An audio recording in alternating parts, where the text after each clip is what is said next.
na mega guest. Kaya naman, i-welcome natin with a bongacious mega palakpakan at sigawan ang ating pinakamamahal na si Ninong Rai!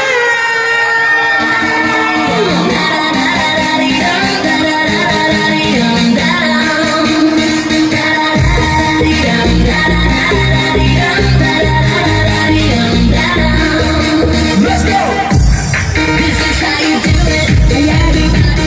Teka lang, kasi si Ninong Rai, nagluluto habang makakit eh. Gano'n, no? Kaya medyo, may kaunting na gano'n, no? I-check siya yung mga points of the, different parts of the cooking pan. Natin sa atin ang Mass Flex na balita ko. Kasi ang friends natin from Mass Flex, ha? Saan? Oy, Mass Flex, hello naman. O, ito na! Please, welcome our mega guest, Ninong Rai!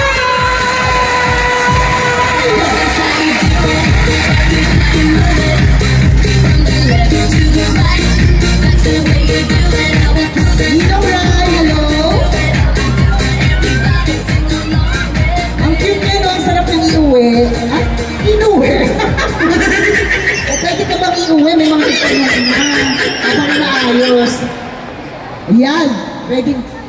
Nalita ko. Ha? O sige, teka. Tayong dalawa lang yung nag-uusap. Tayong dalawa. Ayan! Ayun! O una, ba't ka na late? Sinong kausap mo dun sa baba? Vlog kasi dun sa kasama. Sasama sa vlog niya! Oh, mamaya makakasama natin yan. Check nga natin, gumagana na po ba yung mic ni Ninong Rai? Hello, hello, hello. Yan! Yan! Okay, lig na. Yun! Happy National Mega Sardines Day sa'yo, Ninong Rai! Hello po. Ay, naku! Excited din ako, pero sana, sana makisama yung mo, yung hello, hello. Hello, hello, hello, hello. Kailangan loob ng bibig ko. Ay! Kailangan na nasa loob ng bibig. Oh, pwede. Hello, hello, hello, hello. Yan. Working?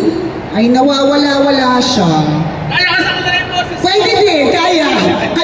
Alam mo ba, ganun challenge, mega challenge natin yan. Alam mo ba, kanina na nag-intro ko, may banda. Oh. Hindi, Hello, hello, yan. Oh, okay. Ganyan. Ganyan. Paano mo gagawin yung mga... Yun yung challenge. Yun yung challenge. Yun yung challenge, oo. Oh, ayan. Oh, okay. Ayos na. Ayos na. Ay, hindi pa rin, pero na. Mukhang ayos na na hindi. Okay. Copy to motivator. Sorry. Choppy. Opo. Ayan. Uy, napuputol siya. Napuputol. Ayan, meron tayong pangatlong mic dito. Sana yung pangatlo okay na. Oo, tingnan po natin pero kung mukhang gumagana. okay na rin ata to. Okay na yan? Ay, nawawala-wala siya. Ganun po talaga, ulitin ko kapag isang show ay live, meron po tayong tinatawag na spiritual difficulty. May mga bad spirits na pumapasok sa mga equipment natin. Nangyayari talaga yun all the time. Ganun talaga, para maging exciting. Tama, hindi pwedeng smooth sailing. Correct, di ba? Kailangan. Yan, di ba? Kailangan may challenge. Yun po talaga ang tinatawag nating cooking challenge. Di ba? Kaya po siya magsasalita ngayon. Okay na po ba? Hindi pa rin, di ba? O, di sige. Okay, hello. Hello, eto yan, okay na. Eto okay na. Sige, eto challenge na. Ang challenge. Magluluto ako. Na may kaliwang kamay lang ang gamit. Ako naman talaga naman. Gagawin natin yan. Tumatayo ba to? Tingnan natin. Tumatayo? Ayun! Lahat na nakagataan. Pwede na. Uy, laban na. Laban to.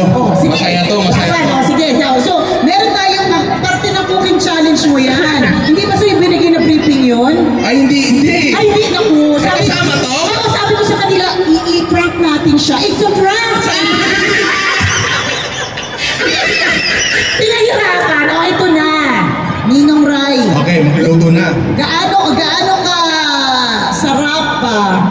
Ayan, tingnan natin. Gaano kasarap ang mega sardines para sa'yo? Nako, pagka galing akong shooting, halimbawa, sa trabaho, nagluluto kami ng, alam niyo naman, mga ibang pagkain, masasarap na pagkain. Pero aminin natin, yung mga niluluto ko, marami doon, hindi naman pang-araw-araw. Correct. Hindi siya masasabing comfort food. Minsan mga putok-batok kasi talaga yung ginagawa natin. So ngayon, pag uuwi ako, kasi araw-araw namin ginagawa yung mga putok-batok eh. So minsan-minsan, hindi ko naman nauubos talaga. So uuwi ako sa bahay, kakain ako ako ng mega sardines. Yun! Hindi biro yun ha, hindi biro yun. Walang Walang halong etchos, walang halong eklavu. Wala. Diba? Wala. Talaga nga, ito talaga mega sardines staple. Kaya nga tayo isipin mo, kaya nga mega sardines, merong National Sardines Day. Diba? Ganun Alain ka. mo yun? Correct, diba? Dahil sineselebrate natin na nga pambansang araw ng mga sardinas kasi parte ng buhay natin mga Pilipino. Okay, ang challenge natin para kay Ninong Rai. Meron kang iba't ibang ingredients dyan, Ninong Rai. Yes, nakikita ko na. Ang challenge is, sa lahat ng mga ingredients and of course, together with the mega sardines, ilan kayang dish ang mape-prepare mo? Okay, Yan. okay. Yun ang challenge. Parang hindi naman lang na-challenge. So, tinitingnan ko yung nandito sa harap natin ngayon. Aha. And medyo tinulungan naman tayo ng mga kaibigan natin sa Mega. Kasi ang briefing din sa akin. Ano sabi ang briefing? Ganyan, magluluto ka lang. Kung ano yung nasa harap mo, lulutuin mo. Ayan. Sa harap ng maraming tao, walang cut, walang edit. Sure kayo? Oh, di ba? Oo daw. So, ngayon, tinitingnan ko dito, meron tayong tinapay, meron tayong pasta, at meron tayong dito, greens. Okay. Check ko lang kung overcook yung pasta. Al dente. Pwede na. Okay. So, nakikita ko na kung ano yung gagawin ko ngayon, pero hindi ko talaga alam yung ibang supporting ingredients eh. So, siguro gagalingan ko na lang. Ay, ako, excited ka ba siya dahil alam naman namin inspiration ka na lahat ng dito ngayon. Hindi naman nakaka-pressure, di ba? First time mo nakita yung ingredients. Wala ka pang mic. Oh, hawak ko pa yung isa. Basic. Kailangan mo i-memorize yan. Basic na basic. Wala man lang may dala ako dito. Oh, ano yan? Ito yung attaching case mo. Mga ganap ko. Kitchen equipment yan. Ayun. Para mas mapadali yung buhay natin. Oh, diba? Okay, nag-iisip na ako ng lulutuin eh. Okay, may ilabas ka ng pang-grade. Yes. Ibig sabihin, may idea na ako. May idea ka na. Pero ayoko pa namang pangunahan ka. Kasi ikaw talaga yung magaling na magluto. Okay? So, Okay. tinapay, nakikita ko pwede natin gawing bruschetta o bruschetta to. Bruschetta. Oh, wait lang. Spell bruschetta. Yun. Eh, bakit wala nang tumingin sa akin? Parang ganyan ako nung high school eh. Parang nagkaroon na yung teacher.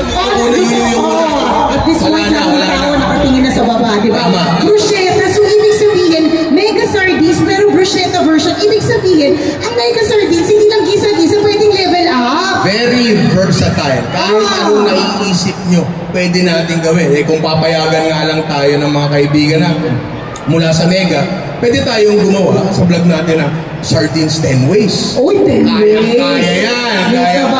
Ay, di ba? Okay. So, merong tinapay, so gagawa tayo ng bruschetta. Yung pasta, so malamang ang gagawin natin dyan ay... Parang ano lang siya. Parang gagawin kong siguro pwede kong gawing aglio olio.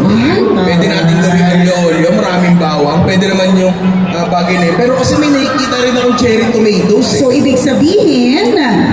Gawin kong parang hindi ko alam, freestyle na lang tayo. Freestyle na lang tayo. Excited ako dito. Tapos, ano ba? Kasi ang challenge dito, ilang dish ang pwede magawa ni Ninong Rai based sa ingredients na meron ka ngayon. Oh. Meron ditong, may nakikita akong romaine, may nakikita ako ditong normal na lettuce. So siguro gagawa muna tayo na some sort of hindi ko sure kung pwede akong, may nakita akong dressing dito. Pwede ko siyang gawing ihalo yung mega sardines sa mayo natin. Oh, pwede yun. Oo, pwede yun. Hindi ko naisip yun. Sa bagay kasi taga-kain lang talaga ako. Taga-enjoy lang ng good food. So, if you are ready, because of course you were born ready, Ninong Rai, umpisa na natin. Of course, nalagay na yung ating patinapay. So, umpisa natin with the bruschetta. Bibigyan ko po ng special prize yung mga kaspel ng bruschetta. Yun. Ako hindi ko rin alam. Narinig ko lang yan. Parang ginugel mo na kuya. Ginugel na ni Sir. Chinat-GPT na. Oo, chinat-GPT na. Okay. So, paano? Game na tayo. Sige, game na. Ako, kasama sa challenge. Oo, di ba? Kasama sa challenge. Sige, go, Ninong Rai. Naniniwalang nananalig talaga ako. So, ano ba ang bruschetta o bruschetta? Sa simplest form, basically, tostado siyang baget, tinapay, na medyo ganyan yung shape. Tapos, lalagyan lang natin ang kung ano-anong topping sa taas. Dapat ba ganitong klaseng tinapay or kung wala naman sa bahay, yung regular na tasty? Pwede na pasok yun. pa rin siya sa bruschetta. Hindi ko alam kung pwede mo pa siyang tawagin ganun, pero ang importante naman kasi dito, masarap malala. Yun lang naman eh. Correct, di ba? Anong klase ng tinapay ang importante? Siyempre, mega sardines as a main ingredient. And sabi nga ni Ninong Rai, lalabas nga ba masarap? Lalabas masarap yan. Yeah. Sure yan. Sa quality ipasok mo. Oo. Quality rin yung lalabas. Yes. Oo. So yung ko yung natutunan na Thank you. Ninong Rai, yung mahalagang quality minsan na yung speed versus quality, sinabi mo yan. So ngayon, yung tinapay natin, tinutusto ko na, syempre olive oil. Aha. Pero teka lang, Ano? hindi ba ang Spanish sardines may mantika? Meron. Di ba? So, yan na ang gagamitin mo. Bakit hindi yun ang gamitin natin na pang-tosta dito? Ano yan eh? So, ibig sabihin Ninong Rai, kahit wala yung olive oil, ito na mismo, pwedeng gamitin. Nandiyan eh. Oo, dyan eh. Hindi, tsaka malasa na yan. Ayan. Malasa na yan. Okay, Timplado na nila yan. So nakikita niyo po, hindi tayo gumagamit ng Tama? Gusto mo yun? Huwag po, mainit po. Gusto mo yung nakita kong tostado siya kung hindi ka gumagamit mo, di ba? Yan. Bruschetta. Papa-absorb lang natin yan dyan. So ngayon, yung tinapay natin, kapag na-prep na natin, pwede na tayo sa called it, sa palaman natin. Madali lang naman talaga itong bagay na to. Mm-hmm. So ibig sabihin, Ninong Rai, Ito, magaling ah. yeah, diba? Malamang Ninong Rai, ang nakikita kong magagawa mo dyan sa ingredients that you have right now would be 3 different types of dish. Parang gano'n. Yeah. Susubukan natin. Sige. Natin. 3,000 different, di pa ako tapos, 3,000 different types of 3 lang po. Hindi po 3,000. May time limit lang pala. Okay, sige. Okay. So ngayon, Pwede namin gawin challenge sa vlog to, no? pwede di ba? Mic challenge. Ako na nga din ng Rai. Sige na nga. Sige na, kasi nagdadaldal tayo habang So yan. So ngayon, hinihiwa ko lang yung sibuyas natin. Tapos, ang gagawin natin dito ay i-grater natin. I-grater yung? Oo, para mas pino. Ang akala ko ginigrate lang cheese. Hindi, i-grate natin yung natin. Asa taga-kain. Wala talagang alam, no?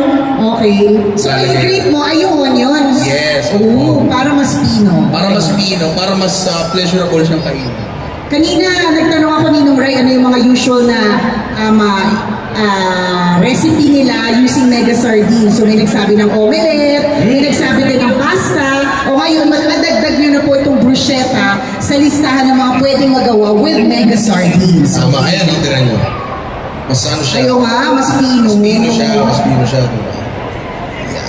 So hirap na hirap akong magpino-pino ng yung Pwede naman talaga to. Ito, talaga to. Hakpo pagdating sa luto kasi mapipino mo talaga siya and magagawa mo siyang kunyari sa mga kalde-kaldereta. Yan. Mas siya, mas magiging sauce, diba? Mas magiging part siya ng body ng sauce. Correct. So mas may integrate pa yung lasa niya. Okay. Tapos, ang sibuyas, depende kung paano mo hiwain. Ganun ang mag-iiba ng lasa niya. Ooh. Pag malalaki ang slice, mas mas sharp, parang ganun. Kasi katas na katas yung nandun pa yung katas sa loob. So pagkagat mo, dun pa lang kakatas. Kapag ganitong maliliit na, depende kung gaano kapino, pero mas siya, sweeter siya ng konti. So ito, because medyo pinong-pino nakikita ko so sweeter siya. Yes. Yun, okay. Tapos, kakalat lang natin na ganyan. Yan. Pero ang onion spread, yan yung first layer mo. Taray, Gusto mo yung ganun? Maganda mo pang impress sa mga reunion ninyo. Ano pag mo sa potluck? Excuse me, bruschetta. Ganon.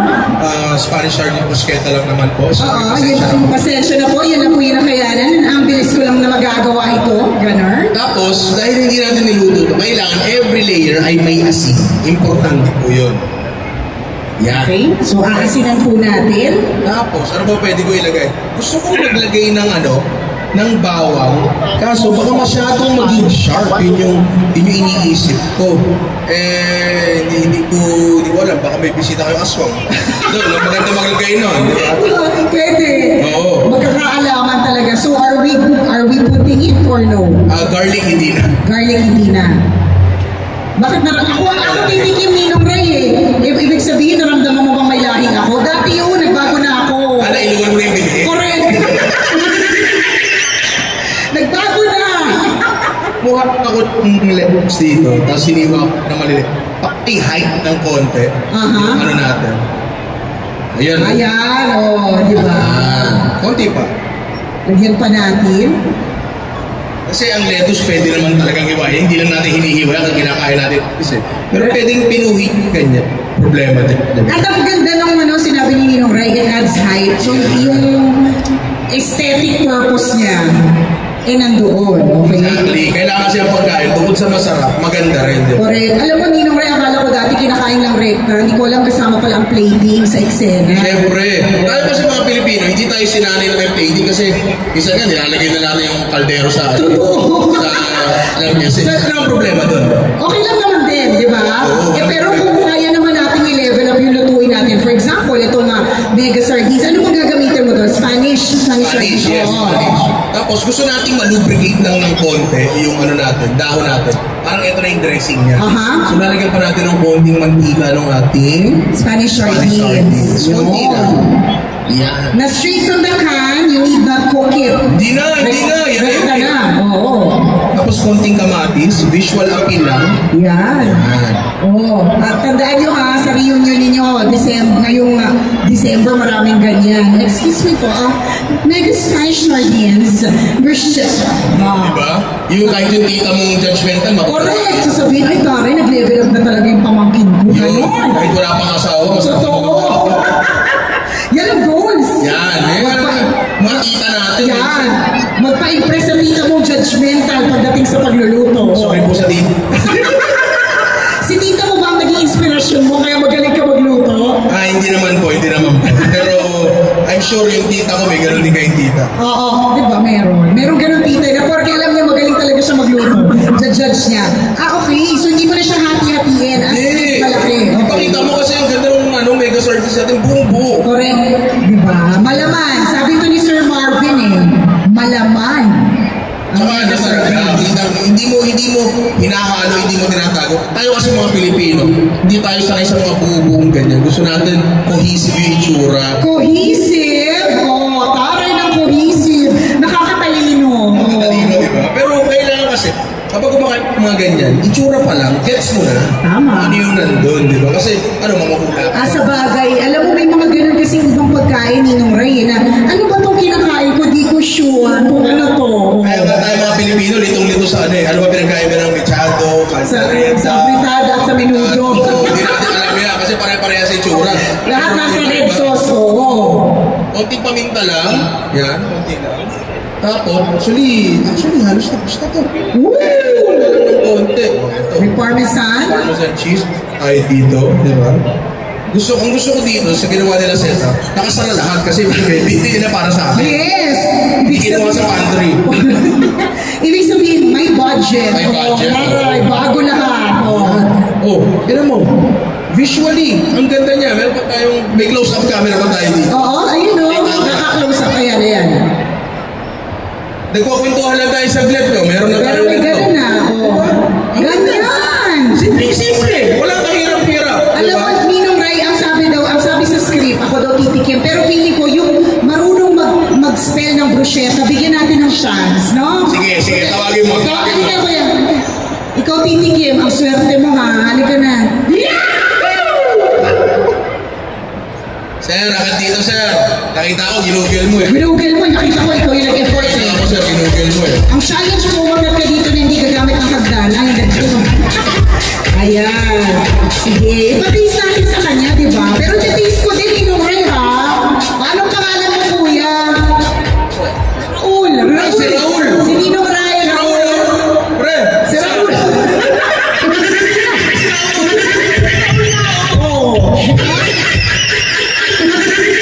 May tanong ako sa'yo. ginugel mo ba yung spelling ng bruschetta? Oo. Oh, ano spelling? Umamin ka, ano sagot? Yes. Yes, O, sige. Kapag ikaw nagkamali ka, papalitan mo ako dito, ikaw magluluto. Ayan. Ano ang spelling ng bruschetta? Bruschetta, go. O-R-C-F. Sir, Okay. kain na lang tayo, sir. Kain na lang tayo, sir. Kain na lang tayo, sir. Alam mo, hindi ko alam kung ang site ka pumunta. Yun nga eh. Sir, mali ata yung ginugel mo, sir. Pero, Sino si V.O. Cherba? Ikaw ah. O, ito na kuya. O, dito na, Raul. sir, huwag mo sa ipakita yung text ng asawa mo, sir. O, Raul, huwag ka nang kabahan. Ito na. Sabi, I love you. Oh. Sir, sige, ikaw, tikman mo na ka. Huwag na natin mag-usapan yun kung tama ba yung spelling. Mahalaga ba yun? Ang mahalaga, bigyan natin ng chance na matikman na yun. Okay, kainin mo, sir. Kainin mo, sir. Ayan. Oh. Hey. Oh, syempre dapat dumating tayo doon sa part na may mega. Oo, ugatin mo. Yan. Ayun. Oh, ayun. Diba? Alam mo yan talaga yung dahilan ni Nong Ray. Kaya nagtawag ako ng iba. Ngayon, Nararamdaman ko eh. eto. Ano, sir? Ano mo naman sasabi ko? Sasabi mo. Napakasarap. Napakasarap. Oh, Tsaka thank you. napakadali lang. Correct. Salamat sa iyo, si Raul. Si Raul.